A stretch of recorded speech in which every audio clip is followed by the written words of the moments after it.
What happens when you cross Doom with Star Wars? You get a space adventure where you kill hordes of demons. Wait, I think that's just regular Doom. What you get is the 1995 classic Star Wars Dark Forces. In all fairness, we're not going to be looking at the 1995 game because while I'm mostly fine with some dated graphics, I'm not fine with some of the ancient ways of the 90s. Namely, terrible mouse aiming or the dreaded, the insidious, the horrible, the nightmare-inducing keyboard aiming. To be fair, OG Dark Forces had some kind of mouse aiming, but it works exactly like it did in the original Doom, and I'm going to choose to forget that aiming used to work like that. Now, instead we'll be looking at the 2024 Dark Forces Remaster made by the masters of remasters themselves, Nightdive Studios. Yes, the same people that worked on Quake I Enhanced, Quake II Enhanced, System Shock, Turok, Blood, and a bunch of others. My expectations are pretty high for Star Wars Dark Forces Remastered, but can Nightdive deliver once again?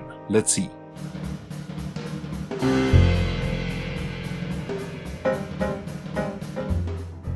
What even is Star Wars Dark Forces? Well, I already alluded to it, it's a Doom clone. It's a first-person shooter, so we'll be running around Star Wars-type environments to kill Star Wars-type enemies. That being said, Dark Forces is not a Doom reskin. Oh no, even beyond the Star Wars elements, this game does a couple of things that you don't see in neither Doom 1 nor in Doom 2. First of all, we have an inventory with items. Woo! Second, we have a much saner level design, for the most part. I agree that Doom's level design was great for the time, but I still don't like it. Third, we have a story, because this game wasn't created with the story in a game is like story in a porno philosophy. Fourth, we have some beautiful cinematics, and finally, we have puzzles. I don't mean secrets, even though we obviously have those as well, I mean puzzles. Yeah, this game isn't all about shooting the imps, it's got a bit more going on. You will still be mostly shooting Imperials, but there are other things to do. The puzzles are usually pretty easy to solve, most of the time, with them requiring you to activate some sort of generator in order to open doors, to find codes that have randomized symbols that have to be inputted on certain computer terminals in order to open doors, or opening doors in a specific order so that you can reach a MacGuffin. You might have picked up on the fact that a lot of these puzzles have to do with opening doors, but they are somewhat varied ways of opening doors, so that's nice. What's the first thing you always see in a Star Wars movie or game? That's right, the title crawl. And yes, it's present in this game too. And yes, it does provide some backstory for what's happening. The Empire is evil and doing evil things. Murder and mayhem await. And we are playing as Kyle Katarn, a name that if you've played a bunch of Star Wars games should be familiar to you, and even though I've played Jedi Academy a long time ago in a galaxy far, far away, I'm going to pretend I don't know a thing about good old Kyle. Katarn is a former Imperial officer turned mercenary that has an affinity for the rebellion and who's been entrusted with a big mission, an important mission, and one that creates a connection to the first film.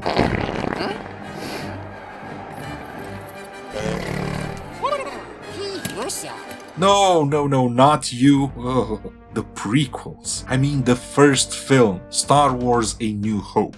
Our first mission is to find and steal the plans to the Death Star. Before every mission, before we get to the action, we have a mission debrief where we get a little bit of story. Even though there are a lot of details in these debriefs, they usually amount to go to planet and destroy or recover something or someone. God, I hate this asshole and that annoying sewer maze, which you know is exactly what you want out of a Star Wars game. Some exploration on alien planets and some action. Perfect. Enough chit-chat, time to start blasting some Imperials. This first mission begins in some secret facility. We're only armed with a pistol and quickly encounter a couple of enemies that drop the iconic Stormtrooper rifle. You know, the one they use in the movies. This weapon for me was the workhorse of the game. It was the equivalent of the shotgun in Doom or Quake, even though this is an automatic rifle and not a shotgun. We'll get something like that a bit later. The rifle has a good fire rate and it does pretty good damage, but it can be quite inaccurate at times, especially at range. Using our newfound Stormtrooper destroyer, we have to fight Stormtroopers, obviously, officers, and some dark helmet looking dudes. Lone Star!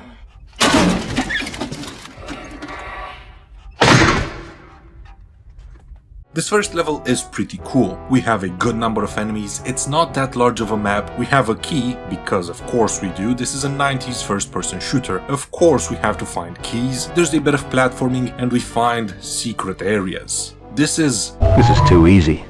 Now to get to my ship.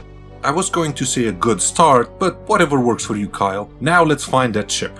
Look at that. This might not be very impressive today, but almost 30 years ago, that would have activated your Schwartz, just like this cinematic.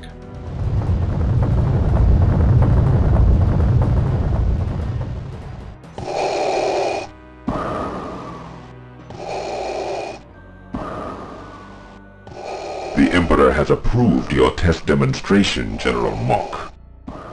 Thank you, Lord Vader. What I unveil today will mark a new era for the Empire. We will be able to decimate the rebels just as we did the Jedi Knights. At last, the Emperor's war will be filled only with the glory and beauty of decisive victory. A noble cause, General. I hope the demonstration lives up to your claims. Proceed. With pleasure. Okay, we'll cut it short because this cinematic goes on for quite some time. General Mock, damn do I hate Star Wars names, has a new super weapon that he wants to unleash on the rebels, the Dark Troopers. Darth Vader lets slip the robots of war and the imp bots easily destroy a rebel base, but not before they send out a distress call. This is Tech Base to anybody out there. Please, we're under Imperial attack. There was no warning at all. Total devastation. They broke through our shield.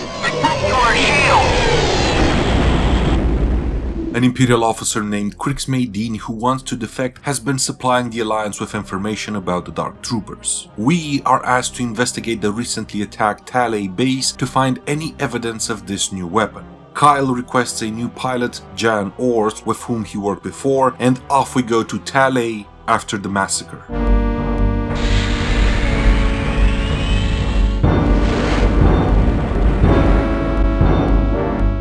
That didn't look so hot, but you know what is hot? An Imperial's chest after I blast it with my supercharged blaster. In this game we have a couple of power-ups, starting with the Shield Supercharge, which reflects blaster fire. It's interesting, but it's not amazing. The Weapon Supercharge on the other hand, oh, now that's a different story. This thing isn't quite on quad damage level in my book, but I'll be a Kowakian monkey lizard's uncle if it ain't close. This power-up greatly increases the fire rate of your weapons for a short period of time, and it's just so much fun. My only problem with it is that I wanted more enemies to shoot. Give me more. More! Oh yeah, that's good. Throughout the game, you also find a couple of items that appear in your inventory, because yeah, we have an inventory. That's different and cool. The items include ice cleats, that you only use on one level, infrared goggles, that I never found useful, and a gas mask that you only needed once. Not very impressive if you ask me, but hey, I got my item fix using the weapon supercharger. One thing I wish I knew on this mission is that you have a flashlight, because there are a couple of dark areas where seeing the enemy might have helped a little. Although there is something about shooting a bunch of evildoers in a dark cantina where you can only see thanks to the flash of the weapon. Damn, what is this horror show? Rogue One? Not enough tentacle monsters. Yet. Wait a minute. I know this music. Oh no. Oh, get me out of here. No. Damn it, I hate this level. In order to get the power back on and to progress to the final area of the level, where we find the evidence we need and use that awesome supercharger, we have to start up a generator and then cross a moat, I guess. Sure, why not? Most levels moving forward have something like this, where you have a puzzle or a kind of secondary objective that has to be completed before advancing to a different area. We blast the last of the Imperials, find the evidence that the Dark Troopers were involved, and now have to get back to the ship. Oh, what's this? Some more Imperials? Well. Do not hesitate, show no mercy. Next up, our pilot and liaisons officer, Jan Ors, informs us that this time we don't have to find something, but someone. Some guy that hid in a sewer, a dark sewer. a very dark sewer, because the first time I played this game, I still didn't exactly know how to use that flashlight. What can I say? I'm not the sharpest vibroblade sometimes. Mission 3 is probably one of the most annoying levels in the game. What you have to do here is to find this hub area where there's a lever. Hit the lever. This will open a door. Go through the door. Find the switch, activate it so that you can raise the level of sewage. Go through a dark maze and eventually return to that hub area. 3 times. 3 times you have to do this. While other games from the era had a maze-like design, and it was very clearly a maze-like design, Dark Forces is a bit more covert and mixes labyrinthian elements with puzzles. You can absolutely get lost on these maps, which I regularly did, barring the first map, but usually it's not because it's not clear where you should be going, except Nar Shaddaa, but because you don't have a code to a computer terminal. You haven't found the right switch, or because there's a puzzle that you have to complete first. Sometimes a rather nonsensical puzzle like the elevator puzzle on Mission 6. Don't ask me how you're supposed to know that sending the elevator down a floor is what you have to do, or if there's a hint that this is what you should do. I don't know. I used a walkthrough to get past this puzzle.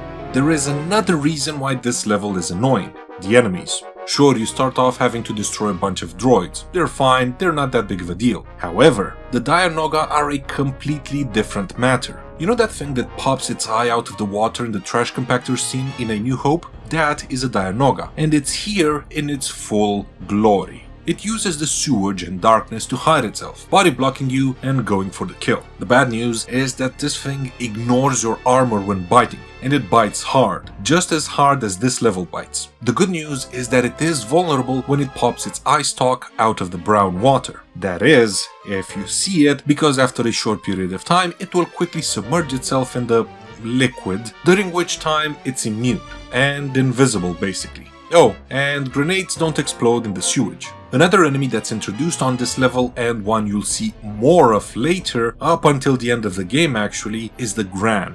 These guys hurl grenades with extreme accuracy and walk like they just left the boxing gym and they are still pumped. Usually, these guys aren't that dangerous.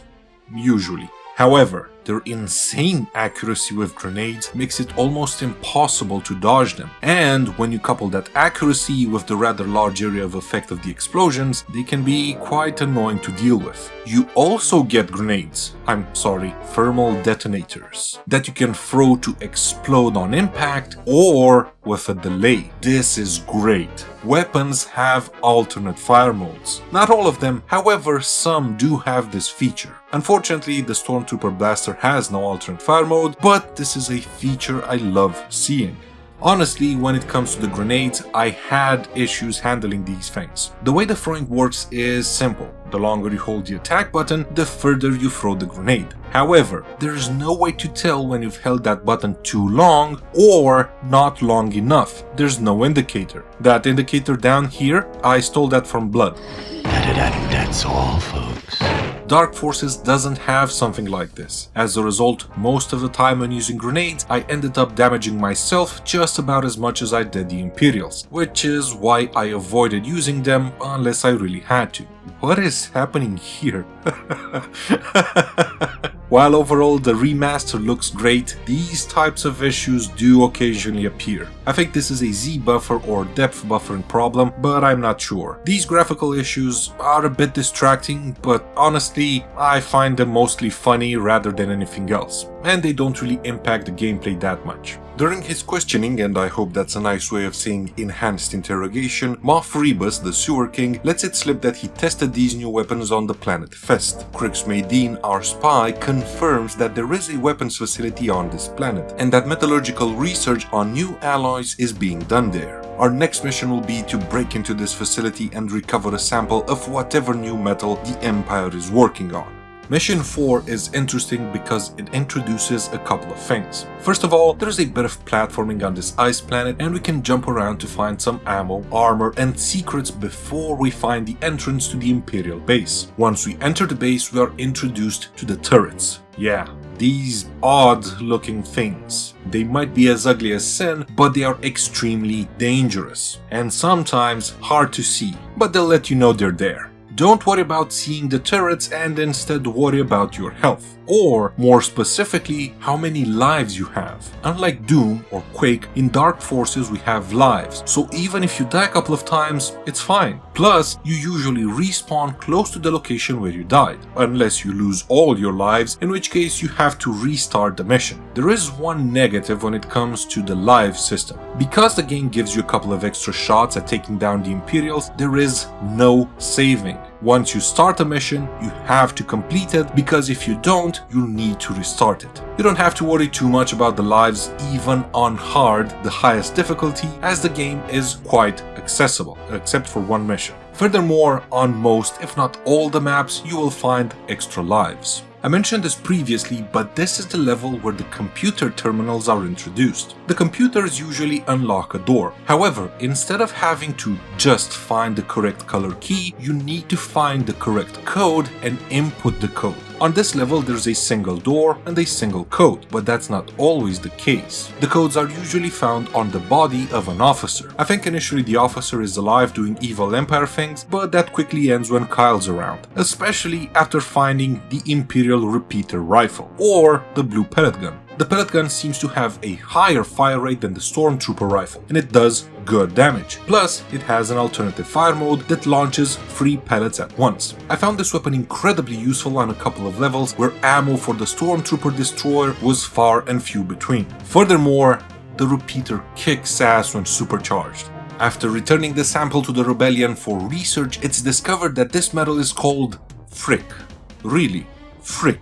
Okay. This freaking new metal is used in the construction of Dark Trooper armor. As a result, I shall now rename the Dark Troopers to something more appropriate. Something like Frickbots, Phases 1 and 2. Please assume the position.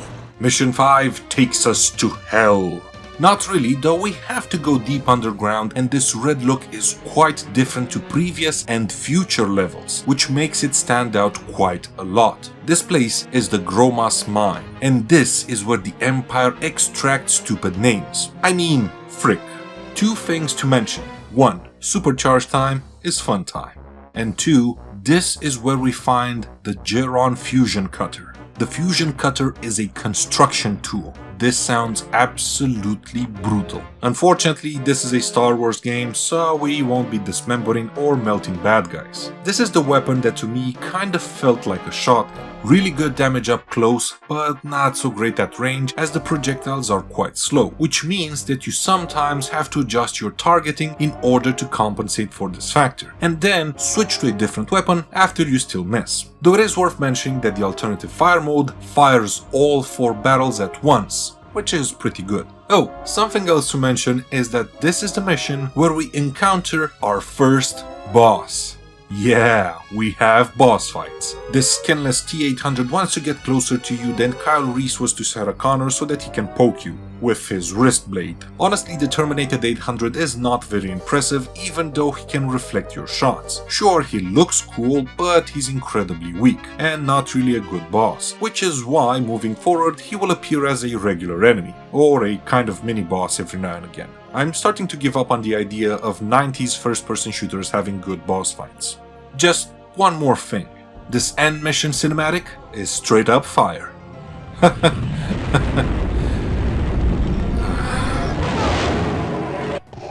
This contemptible excuse for an officer will no longer divulge any more information to that rebel, Kyle Katarn.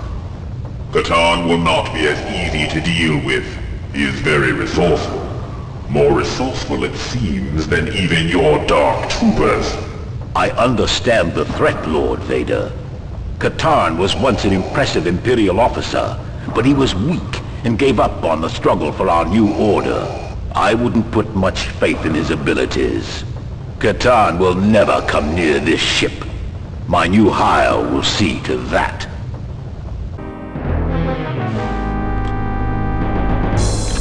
Oh god, we're screwed.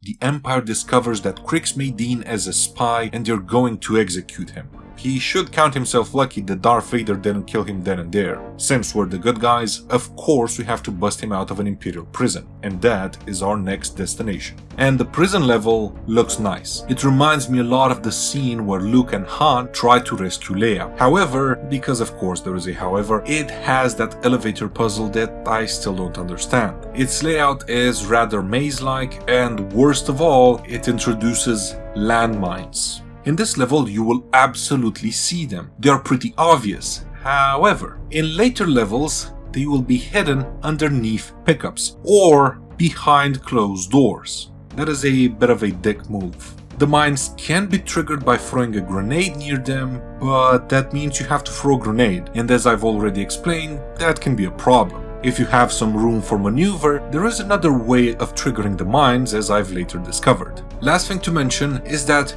you also have landmines. I find these things a complete waste of time and nothing more than a clog on my weapon wheel. It's a Nightdive remaster, of course there's a weapon wheel. At least you find a grenade launcher on this level, so that's nice. And yeah, this is a good weapon. Not quite the grenade launcher from Quake, but it does good damage and it has splash damage. After we free Crix, we go to the planet where the Frickbots Phase 2 are being made and blow up that place too. Yeah, of course we encounter a Dark Trooper Phase 2 as a boss. He's a bit more difficult than Phase 1, although not by much. Just like the Failure 800, the Phase 2 bot becomes a regular enemy after this point. Jan manages to track a couple of smuggler ships that have been making the rounds between Gromas, the Frick Mine, and Dantivi, the planet where the Dark Troopers Phase 2 were being made. It seems that all these smuggler ships come from Nar Shaddaa, our next destination. And here we are, Nar Shaddaa, a planet-wide city that happens to be a criminal's wettest dream. This place sometimes being called the Smuggler's Moon. And the planet it orbits is the Hutt's home planet. You know what? Yeah, I can believe that. It might be a 90s game, so not a lot you can do when it comes to the environment, but this level does feel like being in a dark, polluted, futuristic, industrial, crime-infested disaster of a city. On this level we get to fight one of my favorite species in the Star Wars universe, the Trandoshans. These guys are badass, they're bounty hunters, they use and drop an awesome and possibly OP weapon called the Stoker Concussion Rifle. This bad boy just cuts through stormtroopers like a lightsaber through Darth Maul. The Stalker, I'm going to call this thing the Stalker as it kills more people than Michael Myers, because unlike Myers, the Stalker does AoE damage. You do have to be a bit careful with this weapon as it can also damage you if fired too close. But that's a small price to pay. Oh yeah, of course we have Gamorreans, the space piggies with giant axes that can easily be killed by punching them. In this game at least. I have to say that I really like the cast of enemies. Not only does it work for a Star Wars game, but it also works if you just look at this game as a retro first-person shooter. They are visually distinct. You have primarily ranged weapons, and as a result, you have primarily ranged enemies that use different types of weapons. Plus, there are a couple of melee creatures to shake things up a little every now and again. Yes, it's true that you also have the Dianoga, but every game has to have that one annoying enemy. This is a tried and tested enemy typecast that easily keeps the fights fresh and the action exciting. Speaking of which, the action flows pretty well when you don't get lost, because as you'd expect, when that happens, you'll just wander aimlessly in mostly empty corridors. That being said, by the end of this game, I was just sprinting around using this pretty good arsenal to blast away anything that moved. Then there are the supercharged times, the good times, which only amplify just how fun the action is in this game. While I do like this level a lot, it does have one major negative, which I've already shown 3 times by now. It did look like I repeated the clip 3 times, didn't it? Well, that was intentional. What happened was that I wandered the same mostly empty corridors over and over and over again because this level hides the correct path in plain sight. This is a fairly large map with more than one way to go. It has a couple of elevated areas, so not only can you go forward or backward, but you can also go up and down. Plus, there are multiple keys that have to be found in order to complete the level. All of this obviously complicates the navigation of the level, which is why I got so lost that eventually I started playing as if I were in Diablo 2, which means I started walking near the edge of the level in order to map everything out, and when I would see a gap, it would either mean that I didn't explore that area or that I found the path. Now let me show you the way you have to go. Do you see it? It's right here. Yes, it's right here.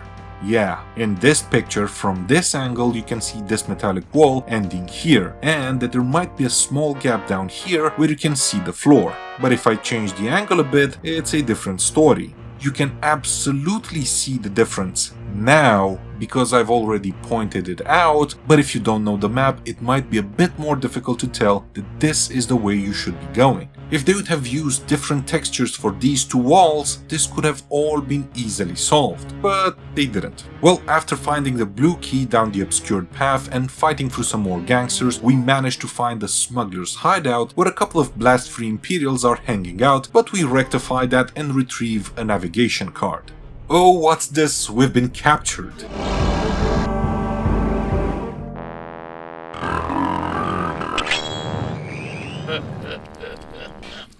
Pizza the Hut! Where's my money?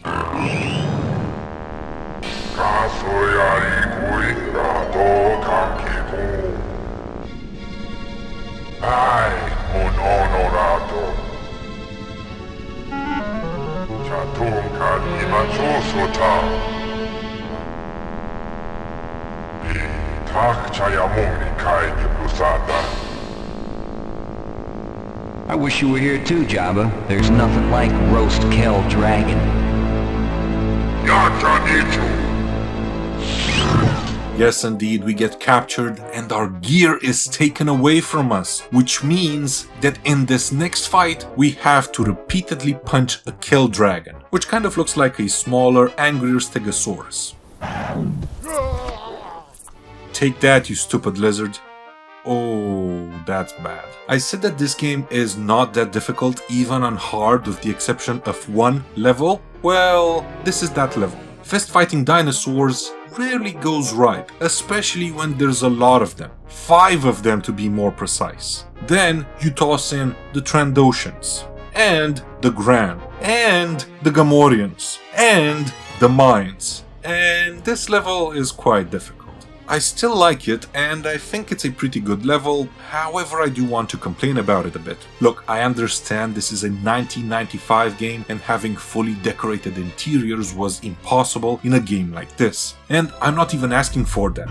What I'm asking for are a couple more details to make the cantina a bit more interesting, a bit more livelier. 2. I'm asking for some damn alien dancers in the cantina. Smart. Call me Captain Kirk cause I like my green alien women. You've inhaled a lot of chemicals, haven't you? I mean, it feels kind of wrong to enter a shady cantina on a gangster ship and not see any dancers around. Not even some holograms. Even so, this game has a real Star Wars type of atmosphere, and every factor you can think of contributes towards achieving that. The environments are good, the locations are good, for the most part. The weapons are very Star Warsy, just like the enemies, their voice lines. Stop, rebels!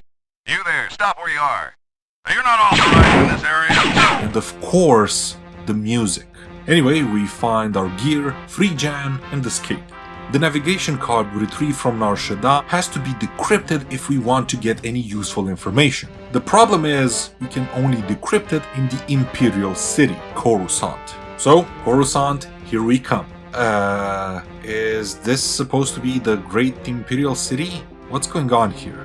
Are we on a ship or something? Why do we have a space background? I just don't playing hide and seek in the streets of the city against stormtroopers and Imperial soldiers. Yes, streets, not outer space, and yes, hide and seek, not merciless slaughter. Another really good indicator of the fact that this is the capital of the Empire is the main building that has a series of elevators in the corners of the halls. What? Okay, while for the most part the level design is okay, the level layout is an entirely different story.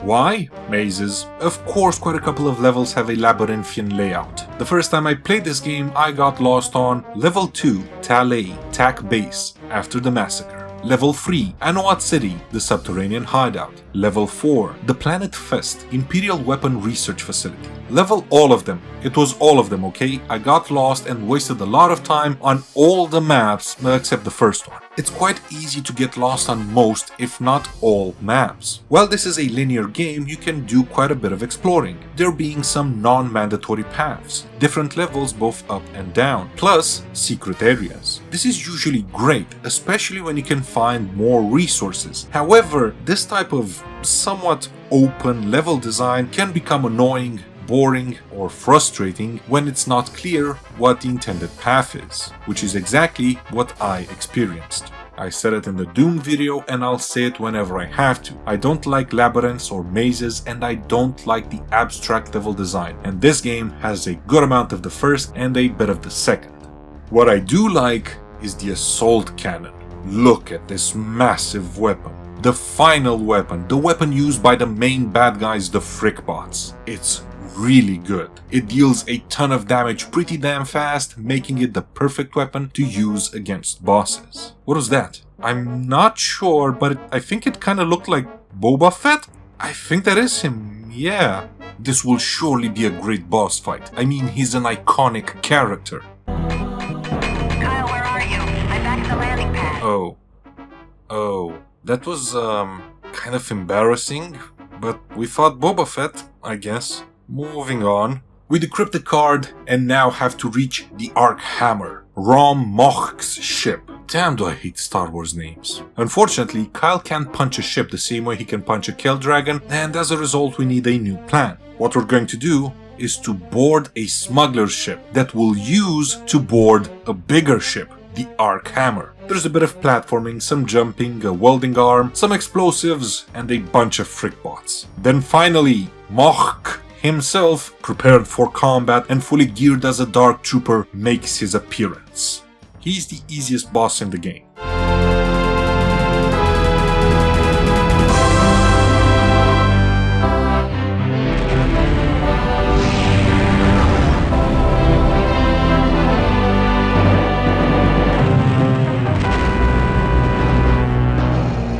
This is an unfortunate setback. The Force is strong with Katarn. And that's how the legend of Kyle Katarn is made. Now, let's see if this game is still worth playing. As long as you don't get lost, the action flows really well. There is a lot of movement and a good number of enemies to take out on hard. Plus, supercharge times are fun times. The level design was okay. Yeah, you can get lost, but at least it didn't fully lean into the abstract approach. This game doesn't have my favorite weapons in a first-person shooter, but they are good and they fit a Star Wars game. Dark Forces has a great atmosphere, and it really makes you feel like you're in the Star Wars universe. Just like the atmosphere, the enemy cast is great. When it comes to the bosses, this is a mess for me. All the bosses are very easy to defeat, even on hard, there's no real challenge and there are no real mechanics. Though, asking for boss mechanics might be a step too far for 1995. One more thing.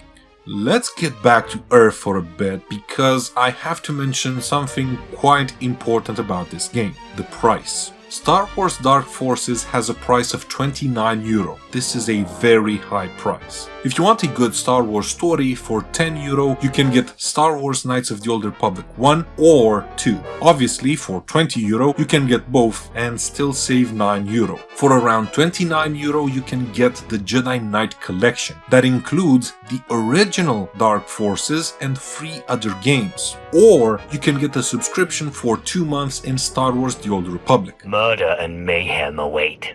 So there are some better Star Wars games out there for around that same price or cheaper, and this is without including any sales. I'm only talking full price. If you want a shooter or a boomer shooter, well, for €10 you can get the Shadow Warrior Remaster, Quake I Enhanced, Quake II Enhanced, or the Strife Remaster. If you go for €20 you can buy the Duke Nukem Remaster, Bolt Gun, Amid Evil, Dusk, Turok, and a bunch of other games. I really don't want to go into it too much, but a game like Quake I Enhanced, one of my favorite games, offers a lot more content than Dark Forces. Sure, Quake is not Star Wars, but for €10 you get the remastered original campaign, 4 map packs, and multiplayer. Star Wars Dark Forces is a good remaster. It's a good and fun game, however it is most certainly not worth €30. And then there's another problem which is also kind of tied to the price. Somewhere out there in the great ether of the interwebs, there are a couple of HD mods for the original game. The mod I used had widescreen resolution support, key binding customization, saving, mouse aiming, and a couple of other things. Sure,